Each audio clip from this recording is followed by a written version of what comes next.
learn this art of meditation, through which we learn how to love the self, learn how to love humanity, and we also learn how to love God.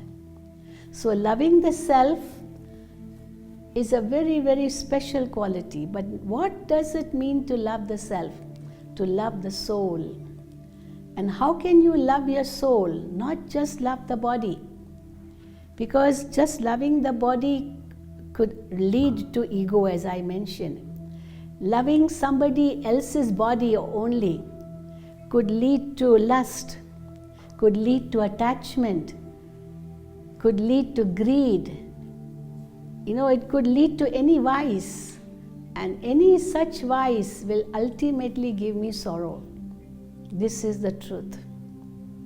So if I really want to understand the truth, if I want to understand love, I should have that quality of spiritual love in me. Spiritual love means loving your own soul. And how will you love your own soul? This is what we do in meditation. We love our own soul. How do I love my own soul? I say to myself, I am a peaceful soul. I am a loveful soul. I have to remind myself, because today we are so body conscious, we have forgotten about pure love. And we love only on the basis of the body.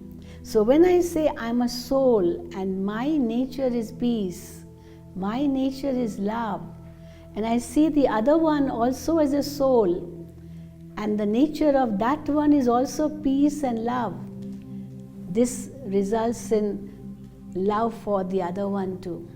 And as children of that Supreme Being, the highest Almighty Authority, the Divine Supreme Father, we realize that we are one world family. And as one world family, we should have that pure love for one another. But why that love is not there? Because I think he is different from me. Today all these barriers of caste, creed, color, religion, nationality, language, they have become such big barriers. And the result of that is we are trying to separate one from the other. But that Supreme Being is the magnet. What does a magnet do? A magnet picks up all the needles. The needles may be scattered away or everywhere. But when you put a magnet, the needles are pulled towards the magnet. Not just that they are pulled towards the magnet, but each needle becomes a temporary magnet and attracts the other needles too. You must have noticed that there are many needles around, and you just take one needle and how it attracts, is attracted towards the magnet, and then put the magnet around, and the second needle will attract the first. The first needle will attract the second needle, and the third needle will be attracted towards the second needle, and you can make a long line of needles attached to one magnet. But how are they attracted to one another? It's because of the magnet. And if you just remove the magnet, all the needles will fall apart. So what pulled all the needles together? Because of that magnet. And therefore we say, why have we fallen apart? Why does each one say, oh, I'm different, I'm different, I'm different? Of course we are different. No one is alike, no two faces are alike. Each one is unique, each one is special. But there's one magnet which is bringing all of us together. And that magnet is the Supreme Being, the Almighty, the Divine Being Himself. So I first have love for myself, seeing my good qualities as a soul. And then I have love for that Supreme Being whose creation I am. And then love for the whole creation of God, because all are my brothers, all are my one world family. This is the beauty of love. But because that love is not present today, due to body consciousness, we have forgotten how to love. And the second aspect of love is when we can also forgive someone. People are not able to forgive and forget.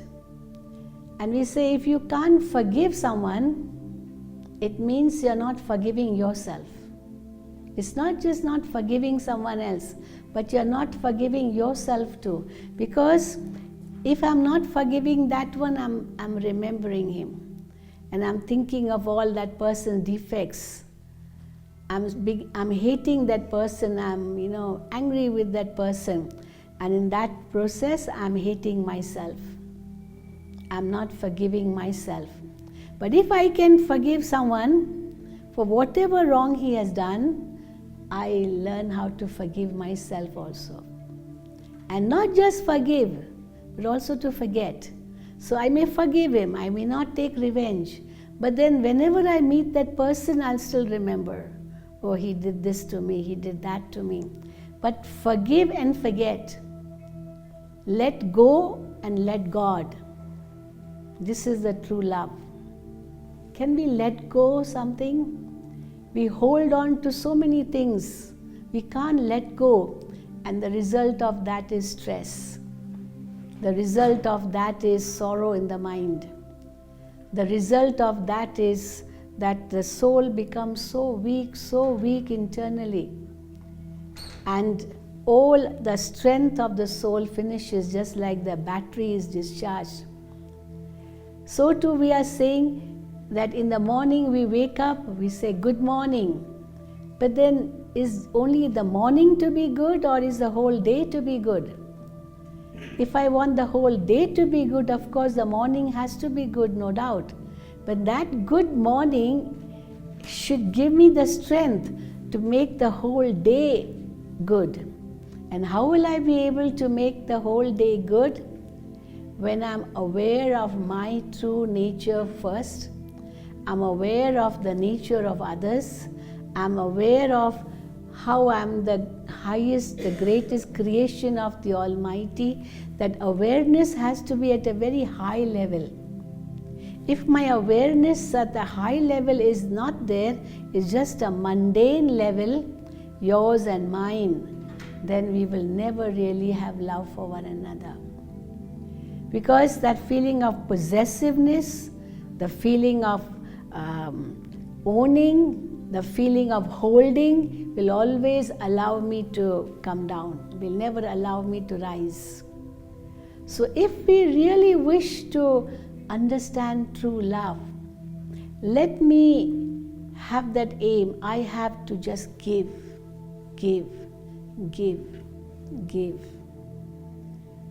Not I have to take. No. In giving, there is receiving. If I have this thought, then I will never have any type of desires in me. I will never have any type of greed in me, because my aim is to give.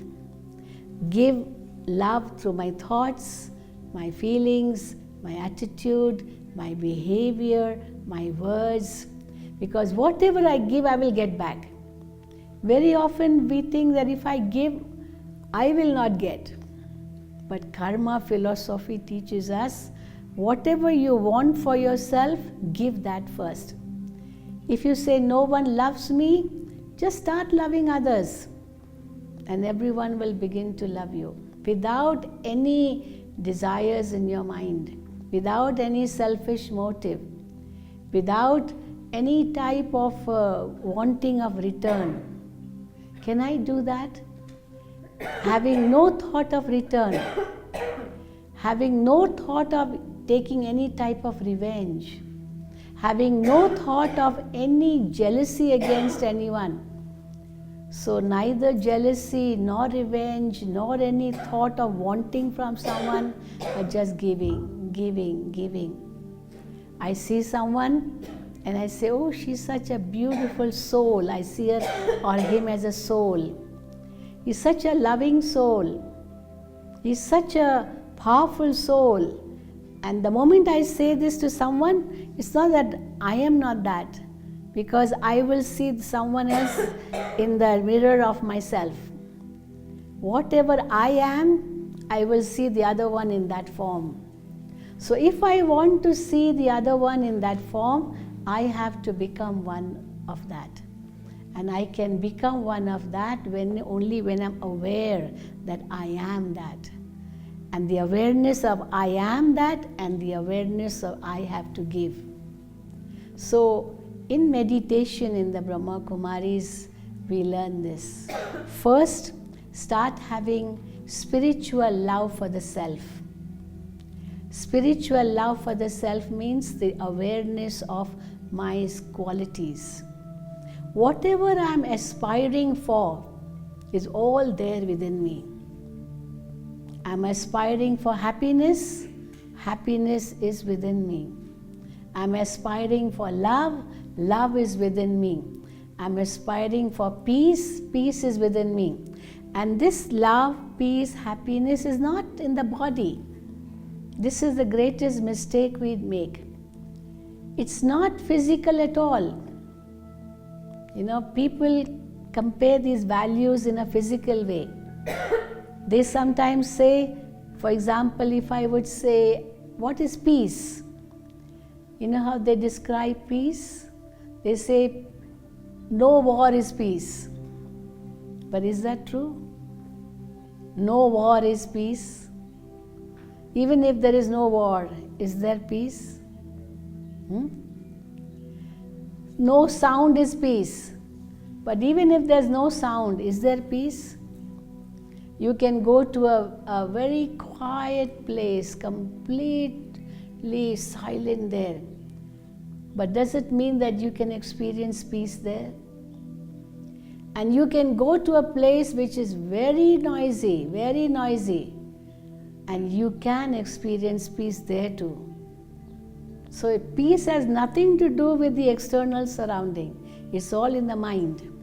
That is why it is said, as you think, so shall you become. If you think you are peaceless, then no one in the world can make you peaceful. No one. And if you have that awareness is there that I am a peaceful soul, then no one in the world can make you peaceless. However much he may try to give you sorrow, but he can never make you peaceless. You will not take in that sorrow because you already have the peace within you. So happiness, peace, love, all these are innate qualities of the soul. But today, why are we not able to experience them? Because we have become too body conscious. Body consciousness is the cause of all the vices and the cause of all the sorrows and sufferings in the world. So the meditation we learn here in the Brahma Kumaris is, first have the awareness of yourself. Before you think of anybody else, have the awareness of yourself that I am a peaceful soul. I am a loving soul. I am a beautiful soul. I am a soul filled with all virtues I can think of. I am a perfect soul. People in the world will say that to err is human and to forgive is divine. Somebody makes mistakes, well, I'm a human being, so I make mistakes. And God has to forgive me, so the divine will forgive me and I make mistakes. But we in the Brahma Kumari says that each one is divine. Each one is divine. It's not that we are made to make errors, to make mistakes. No, we are divine, but we have forgotten that divinity. And because having forgotten that divinity, we become body conscious, and then we commit so many mistakes. And then we pray to God, and we say, please God, forgive me. We say, okay, God will forgive you. But if I keep on making mistakes, even God will not forgive us. Definitely not. It's not we keep making mistakes and we confess to God and say, God, forgive me. For how long can God forgive me? Your child keeps making mistakes and says, Mommy, sorry, Daddy, sorry. How many times will you accept that sorry? You will definitely want that child to change, is it not? And therefore we say just asking for forgiveness is not enough. Just confessing, although we are speaking the truth and confessing but again making those mistakes is not changing the self. Therefore in meditation we say that I am a perfect soul. I have to become aware of myself in that perfect form. And as I'm in that perfect form, I'm able to share what I have with others. But if I am lacking myself, I will be wanting from others. But if I am an embodiment of love, I don't have to ask love from anyone else, but I have to share love with all. So this is the difference.